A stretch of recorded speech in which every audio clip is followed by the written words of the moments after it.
Chapter 2401 the confusion in my heart. 1। Jhang यी रुका। उसकी नजर तेज हो गई। अगले ही पल काले धुएं से कई जाने पहचाने चेहरे बाहर आए। किंग आर्थर चांदी के आर्मोर में, हाथ में स्वॉर्ड ऑफ किंग्स लिए, शाही आभा बिखेर रहा था।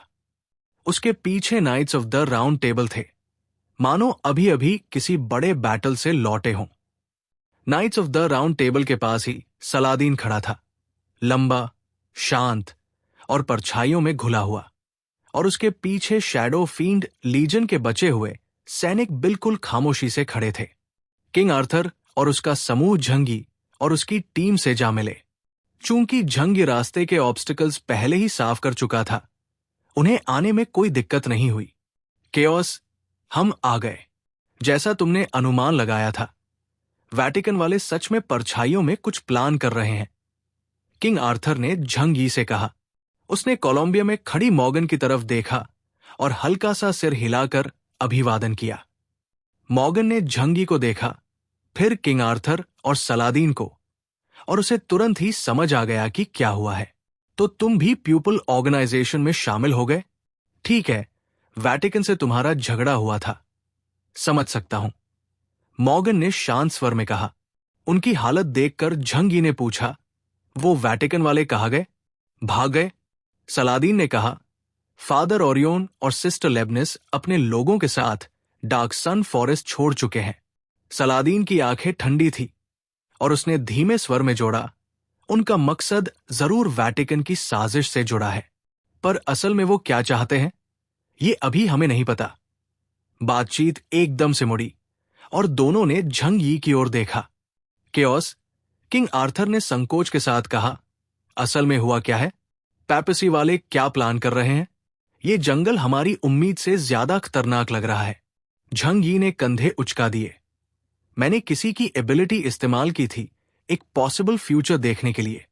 उस पॉसिबिलिटी में वैटिकन हमें बीट्रे कर देता और ल्यूनेरियंस के साथ मिल जाता।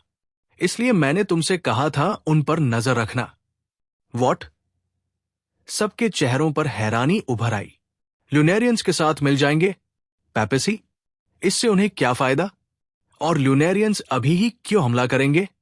उनकी पावर के सामने हमें नुकसान पहुंचाना उनके लिए मुश्किल नहीं है।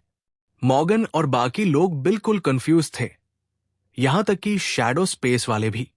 पूरे मामले की असली सच्चाई सिर्फ झंगी और यांग जिंगसिन जानते थे, यहां तक कि झूक्या और अंकल यू भी नहीं जानते थे। झंगी बोला, जैसा मैंने कहा, यह सिर्फ एक संभावना थी, इसलिए पक्का न होने तक मैंने तुम्हें कुछ नहीं बताया। लेकिन अब, झंगी ने दाओ लैंड की लाश की तरफ देखा जिसे उसने खुद मारा था, और गहरी नजर से कहा, अब मैं कंफर्म कर सकता हूं। मॉर्गन, किंग आर्थर और बाकी लोग गहरी हैरानी में थे। वो सोच भी नहीं सकते थे कि अगर दोनों ल्यूनेरियन एम्पायर्स ने हमला कर दिया तो वो कैसे बचेंगे और अपनी मिशन कैसे पूरी करेंगे। ज्यादा चिंता मत करो, ल्यूनेरियंस सच में हमें मारना चाहते हैं, लेकिन लगता है उनमें से सिर्फ एक छोटा सा हिस्सा ऐसा करना चाहता है। और ये बात शायद डार्क मून एम्पायर के 7वें ब्लैक मून प्रीस्ट की मौत से जुड़ी है। झंगी ने थोड़ा सोचा, फिर यांग जिंगसिन की ओर देखा। एक्साइन, समझी? झंगी को सोच विचार वाली चीजें कभी पसंद नहीं थी। यांग जिंगसिन ने धीरे से सिर हिलाया। इशारे जुड़ गए हैं, अब मैं लगभग सच समझ सकती हूं। सबकी नजरें यांग जिंगसिन पर टिक गई। वो सुनना चाहते थे कि झंगी की स्ट्रैटेजिस्ट क्या सोचती है। उसने धीरे से कहा, अगर हम सारी गलत संभावनाएं निकाल दे तो जो संभावना बचती है, चाहे कितनी भी पागल लगे, वही सच होती है। क्या तुमने कभी सोचा कि शायद मून पीपल में से ही कुछ लोगों ने स्पार्क के गायब होने की साजिश की हो? झंगी को भी इसी तरह का वेग शक था। उसने कहा, तुम्हारा मतलब ल्यूनेरियंस में कुछ गद्दार हैं जिन्होंने अपने एंसेस्टर्स की संभाल को दबाकर रखने की परंपरा को छोड़ दिया और उसे सील तोड़ने देने का फैसला किया? यांग जिंगसिन ने सिर हिलाया। हां, बिल्कुल यही। सलादीन ने शक भरे स्वर में कहा, पर ऐसा करने से उन्हें क्या मिलेगा? समाल सील तोड़ देगा तो एंशिएंट हिस्ट्री के अनुसार वो मटीरियल वर्ल्ड की हर चीज निगल जाएगा।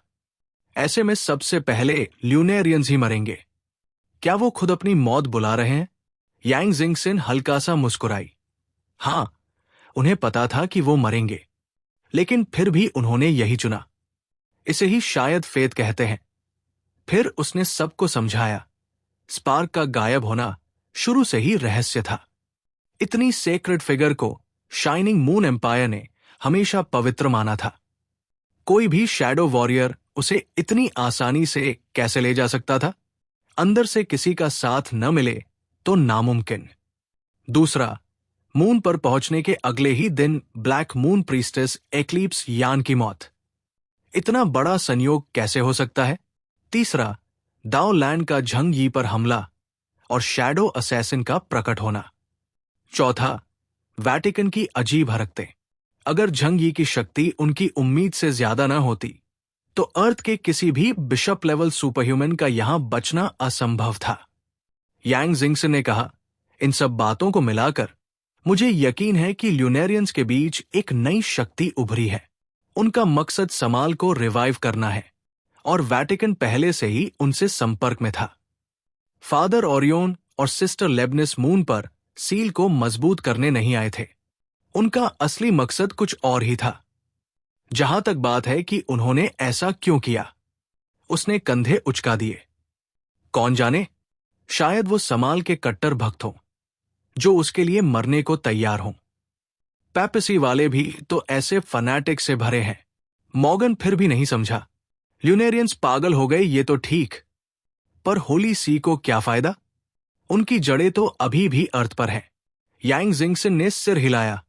इसका जवाब मुझे भी नहीं पता। ये तो सीधे उनसे ही पूछना पड़ेगा। माहौल एकदम भारी हो गया। यांग जिंगसिन की बातें तर्कसंगत थी और सबसे रियलिस्टिक भी, पर हकीकत कड़वी थी। कौन अपनी ही जाति को मिटाने वाले डीमन को आजाद करने की कोशिश करेगा? खैर, अभी इन सब बातों का कोई फायदा नहीं, जितना वो हमें स्पार्क खोजने और सील मजबूत करने से रोकने की कोशिश करेंगे, उतना ही हमें ये काम पूरा करना होगा। यांग जिंगसिन ने सबको देखते हुए कहा। Chapter 2402 the confusion in my heart 2। Saladin की आंखें गहरी हो गई, जबकि किंग आर्थर खामोश खड़ा रहा। झंग यी ने कहा, इसमें चिंता करने की जरूरत नहीं है। सबसे जरूरी काम यह है कि हम बेकार के सवालों में न पड़कर जल्दी से स्पार्क ढूंढें, समाल की सील को मजबूत करें और चांद को पूरी तरह कोलैप्स होने से रोकें। ये सुनते ही सब दंग रह गए। चांद कोलैप्स, ये वो तबाही थी जिसकी कल्पना तक करने की हिम्मत किसी में नहीं थी। मॉर्गन ने दांत भींचे, फिर अचानक सिर उठाकर हिचकिचाते हुए कहा, अगर ये सब सच है तो हमारी सारी लड़ाइयां बस एक प्रेल्यूड थी। झंग यी ने सिर हिलाया, फिर मुड़कर जंगल के अंदर की ओर बढ़ने लगा। लेकिन तभी अचानक बदलाव आ गया। राउंड टेबल के कई नाइट्स अचानक अपने सिर पकड़कर दर्द से चीखने लगे। उनके शरीर बेकाबू होकर कांप रहे थे। उनकी आंखें खून से लाल हो गई, पुतलियां काली होने लगी और उनकी त्वचा पर अजीब दरारें उभरने लगी। ये क्या हो रहा है? किसी ने चिल्लाया। Mental pollution. मॉर्गन का चेहरा बदल गया। नाइट्स जल्द ही पागलों की तरह दहाड़ने लगे। उनकी आंखें खोखली और खौफनाक हो गई, हाथ पैर मरोड़ने लगे और कवच व मांस एक दूसरे में मिलकर किसी विकृत मॉन्स्टर जैसा रूप लेने लगे। चारों ओर एक दमनकारी माहौल फैल गया, मानो पूरा जंगल फुसफुसाकर सबको पागलपन में खींचने की कोशिश कर रहा हो। किंग आर्थर का चेहरा गंभीर हो गया। उसने अपनी कमर से एक प्राचीन शंखनुमा हॉर्न निकाला। उसने गहरी सांस ली और जोर से फूंका, वाह! सी गॉड का गहरा गूंजता हुआ सुर हवा में फैला। ये डीप सी की शांति और व्यवस्था फैलाने वाला एक अलौकिक मेलोडी थी। वो कॉन्च शेल हॉर्न एक पवित्र आर्टिफैक्ट था जो स्पेस को सील कर सकता है, समुद्र को शांत कर सकता है और आत्मा पर असर डाल सकता है। हॉर्न की दूर तक जाती आवाज नाइट्स के कानों तक पहुंची। उनकी पागल होती आंखें धीरे धीरे साफ होने लगी। त्वचा पर उभरी दरारें पीछे हटने लगी। मेंटल पोल्यूशन का माहौल दब गया। पागलपन की फुसफुसाहटें डीप सी की लहरों की तरह शांत होकर मिटने लगी। नाइट्स बुरी तरह हाफते हुए एक एक घुटने पर बैठ गए। उनके माथे से पसीना बह रहा था। किंग आर्थर ने हॉर्न वापस रखा और गंभीर स्वर में कहा, हां, डार्क सन फॉरेस्ट की पोल्यूशन और भी बिगड़ गई है। अगर मेरे पास ये कॉन्च हॉर्न न होता तो हम भी करप्ट हो जाते। सलादीन की आंखें ठंडी हो गई और उसने धीरे से कहा, इस जंगल में हमारी सोच से भी ज्यादा गहरा अंधेरा छिपा है। हमें जल्दी करना होगा। झंग यी ने अपनी ग्रेट स्वॉर्ड उठाई, सामने फैली धुंध में नजर गड़ा दी। उसकी आवाज ठंडी और दृढ़ थी, मानो भविष्य की गहराइयों से गूंज रही हो। टाइम कम है, हमें स्पार्क जल्दी से जल्दी ढूंढनी होगी और कॉन्स्पिरेटर्स को कोई मौका नहीं देना है। झू क्या और यांगसिया की मदद से झंग यी की चोटें लगभग ठीक हो चुकी थी। बिना किसी झिझक के उसने 3 हिस्सों में मौजूद ब्लैक बिशप लेवल प्रिमोर्डियल पावर को एक साथ एब्जॉर्ब कर लिया। इतनी भारी ओरिजिन एनर्जी उसके माथे में घुसी कि ऐसा लगा मानो सिर फट जाएगा। एक साथ इतनी शक्ति एब्जॉर्ब करना शरीर के लिए बेहद तकलीफदेह होता है। उसे न सिर्फ शक्ति को स्वीकार करना था, बल्कि उसके अंदर की सारी नेगेटिव एनर्जी को साफ करना, इंप्योरिटीज हटाना और उसे अपनी एनर्जी में बदलना था। पर यह पीड़ा ज्यादा देर नहीं रही और थोड़ी देर बाद वो बेहतर महसूस करने लगा। अब उसे साफ महसूस हुआ कि जैसे ही वो अर्थ लौटेगा, बहुत जल्द वो नाइट लेवल पर ब्रेक थ्रू कर सकता है। अब वो उन शक्तिशाली एंशिएंट सिविलाइजेशंस से भिड़ने की क्षमता रखता था। बिना किसी बाहरी सहारे के भी उसकी अपनी शक्ति कई शक्तिशाली रेसेस से लड़ने के लिए काफी थी। भले ही ल्यूनेरियंस की 2 ग्रेट एम्पायर्स या किनलिंग ड्रैगन क्लैन जैसे ट्रांसेंडेंट बीइंग्स को हिलाना मुश्किल था, लेकिन अब वो उनके सामने पूरी तरह बेबस नहीं था। जितना ताकतवर होता जा रहा हूं, उतनी ही इन एंशिएंट बीइंग्स के लिए श्रद्धा और डर बढ़ता जा रहा है। इस दुनिया में अनगिनत रहस्यमयी शक्तिशाली रेसेस छिपी हुई है, जो कागो के रूल्स की वजह से सामने नहीं आती। झंग यी ने अपने हाथ को मुक्का बनाया। उसकी आंखों में दृढ़ता चमक उठी। मुझे लगातार और मजबूत होना है और इस दुनिया के और रहस्यों को उजागर करना है। मैं सबको असली विनाश से बचाऊंगा। पूरी टीम अपनी यात्रा जारी रखते हुए बर्निंग बोन्स और फ्लीटिंग मीटियोर का पीछा करने लगी। ब्रायन ने जोर से छींक मारी और अपनी डॉगनोज ट्रैकिंग पूरी कोशिश से जारी रखी। डार्क सन फॉरेस्ट के सबसे गहरे हिस्से में ऐसा महसूस होता था जैसे दुनिया का अंत सामने हो। जितना अंदर जाते, धुंध उतनी घनी और भारी होती जाती, मानो अंधेरा आत्मा तक को निगल रहा हो। आसमान अब काला नहीं था, उसमें अजीब बैंगनी रोशनी की धारियां घूम रही थी, किसी अनंत अरोरा की तरह, लेकिन उनमें ठंड और दबाव भरा था। एक अंधेरी घाटी में जहां हवा तक नहीं चलती थी, समय जैसे थम गया था। सिर्फ उनके कदमों की आवाज गूंज रही थी।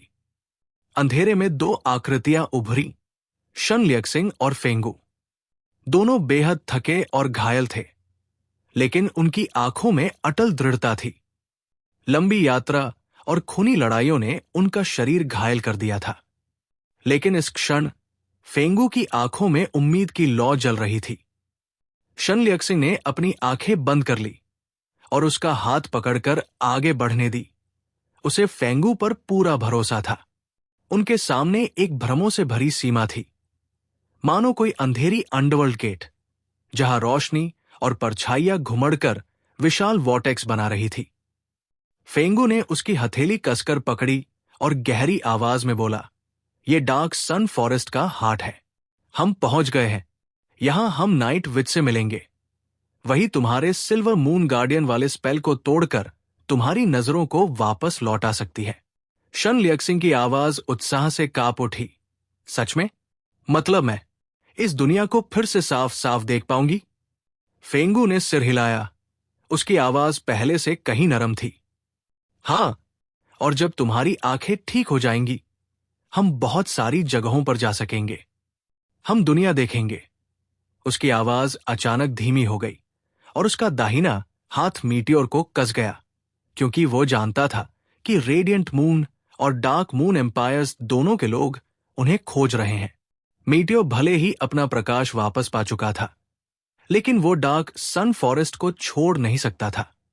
उसने शन लियक्सिंग को यह सच नहीं बताया, बस उसका हाथ पकड़े उसे उस विशाल डार्क वॉर्टेक्स गेट की ओर ले गया।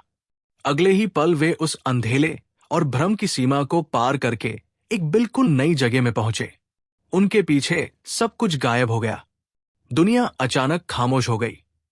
फेंगू ने आंखें फैलाकर सामने के दृश्य को देखा और स्तब्ध रह गया। यही नाइट विच का स्थान था। Chapter 2403 the confusion in my heart 3। शन लियक्सिंग फेंगू के साथ उस रहस्यमय दरवाजे से गुजरी, और जैसे ही रोशनी और परछाइयां उनकी आंखों के सामने बदली, फेंगू की आंखें अविश्वास से फैल गई जब सब कुछ साफ दिखाई देने लगा।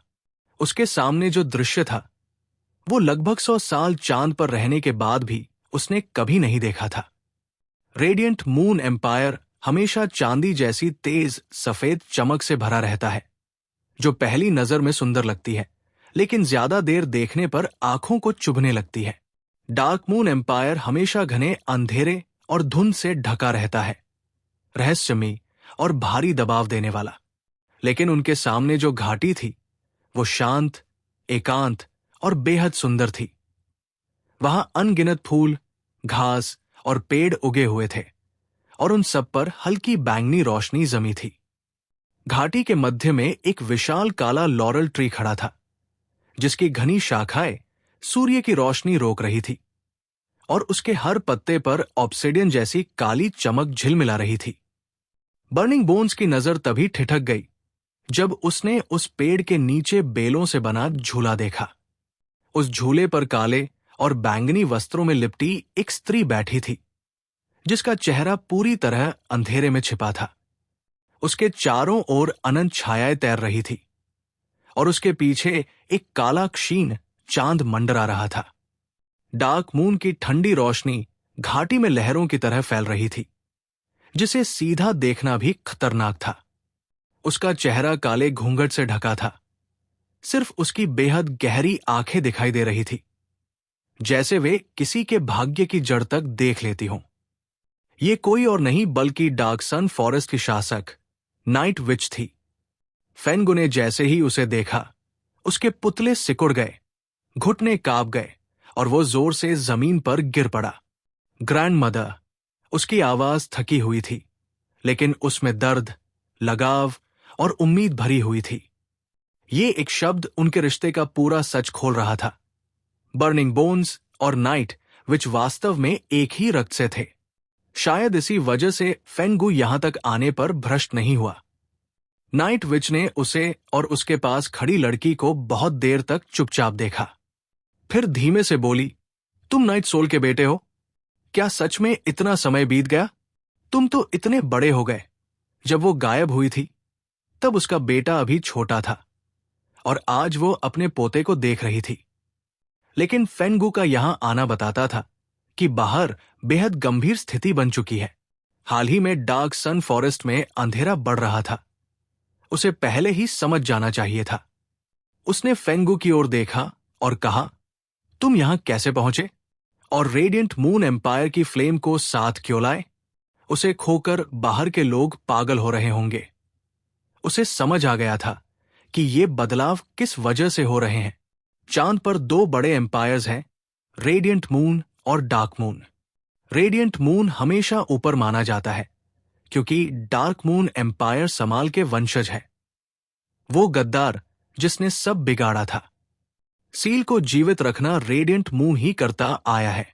यदि उनका फ्लेम सप्लाई रुक जाए तो समाल का सील टूट जाएगा, और सबसे पहले डार्क मून एम्पायर ही मिट जाएगा, क्योंकि वो अबिस ऑफ ओरिजिन के सबसे पास है। फेंगू जोर से अपना माथा जमीन पर मारते हुए बोला, कृपया उसकी जान बचा लीजिए। शन लियक्सिंग एकदम स्तब्ध रह गई। उसने कभी नहीं सोचा था कि ये शांत, जिद्दी आदमी इतने भयानक अस्तित्व का पोता होगा। नाइट विच ने अपनी आंखें खोली। उनमें किसी तरह की ममता नहीं थी, सिर्फ असीम गहराई और ठंडापन। बर्निंग बोन्स, मेरे बच्चे, तुम आखिर यहां तक आ ही गए। उसकी आवाज इतनी गहरी थी कि जैसे पूरी घाटी उसके साथ बोल रही हो। 1000 साल पहले वो पहली ब्लैक मून प्रीस्टेस थी, और 1000 साल बाद आज कोई नहीं जानता वो कितनी शक्तिशाली बन चुकी है। लेकिन इतना जरूर है कि पहली प्रीस्टेस में इतनी ताकत थी कि वो पूरे चांद को गिरा सकती थी। फेंगो ने दांत भींचकर फिर से जोर से माथा जमीन पर दे मारा। ग्रैंड मदर, वो स्पार्क है, वो भाग्य का बोझ उठाए हुए है, लेकिन उसने बहुत कुछ सह लिया है। वो एक साधारण ल्यूनेरियन की तरह क्यों नहीं जी सकती? वो जन्म से ही मृत्यु का भार क्यों ढो रही है? कृपया उसकी जान बचा लीजिए। नाइट विच कुछ देर शांत रही, फिर बहुत धीमे कहा, भाग्य बदला नहीं जा सकता। स्पार्क का भाग्य खुद को जलाकर आकाश को रोशन करना है। जो भी भाग्य के विरुद्ध जाता है वो अंत में दुख ही पाता है। उसके शब्द कठोर न्याय की तरह पूरी घाटी में गूंज उठे। शन लियक्सिंग के हाथ कांप गए। उसने फेंगो की सच्ची विनती भी महसूस की, और इन शब्दों में मौत की आहट भी। नहीं, फेंगो ने अचानक सिर उठाया। उसकी आंखों में पागलपन जैसा दृढ़ निश्चय जल रहा था। मैं भाग्य पर विश्वास नहीं करता। स्पार्क को भी अपना भविष्य मिलना चाहिए। ग्रैंड मदर, बस एक बार हमारी इच्छा स्वीकार कर लीजिए। नाइट विच की आंखें गहरी खाई जैसी चमक उठीं। घाटी बिल्कुल शांत हो गई। फेंगो का दिल तेजी से धड़क रहा था। उसे नहीं पता था कि ये दादी, जिसे उसने जन्म से पहले सिर्फ कहानियों में सुना था, क्या उसकी मदद करेगी। लेकिन यही उनकी आखिरी उम्मीद थी। फिर नाइट विच ने धीरे धीरे अपना हाथ बढ़ाया। उसकी उंगलियां पतली, सफेद, लेकिन उन पर अजीब काला उजाला चमक रहा था। यदि तुमने निश्चय कर लिया है तो मैं तुम्हारे निर्णय की साक्षी बनूंगी। मैं उसे रोशनी दे सकती हूं, लेकिन उसके बाद उसका भाग्य किस दिशा में जाएगा ये कोई नहीं जानता। जैसे ही उसने कहा, घाटी के ऊपर का काला चांद कांप उठा। अनगिनत डार्क मूनलाइट की धाराएं नीचे उतरी और पूरी घाटी को घने अंधेरे की लहरों ने ढक लिया। ये रोशनी नहीं, बल्कि काले तरल जैसी चमक थी। उस चांदनी के नीचे शन लियक्सिंग का शरीर हल्का कांपा। उसकी आंखें अदृश्य मंत्र से हमेशा के लिए बंद कर दी गई थी। लेकिन जैसे ही डार्क मूनलाइट उस पर पड़ी, उसकी पलकें हल्की सी फड़की और उसकी आंखों के किनारों पर बनी मुहरें टूटने लगी। टप, जैसे किसी ने उसकी आत्मा की बेड़ियां तोड़ दी हों। अगले ही पल शन लियक्सिंग ने धीरे धीरे अपनी आंखें खोल दी। उसकी आंखें साफ, उजली और चमकदार थी, जैसे सुबह का पहला तारा। उसकी दुनिया में रोशनी वापस लौट आई थी। प्यारे दर्शकों, प्लीज वीडियो को 800 लाइक और कमेंट जरूर करें। देखते हैं इस बार हमें कितने लाइक्स मिलते हैं। प्लीज सब्सक्राइब करें। Thank you so much.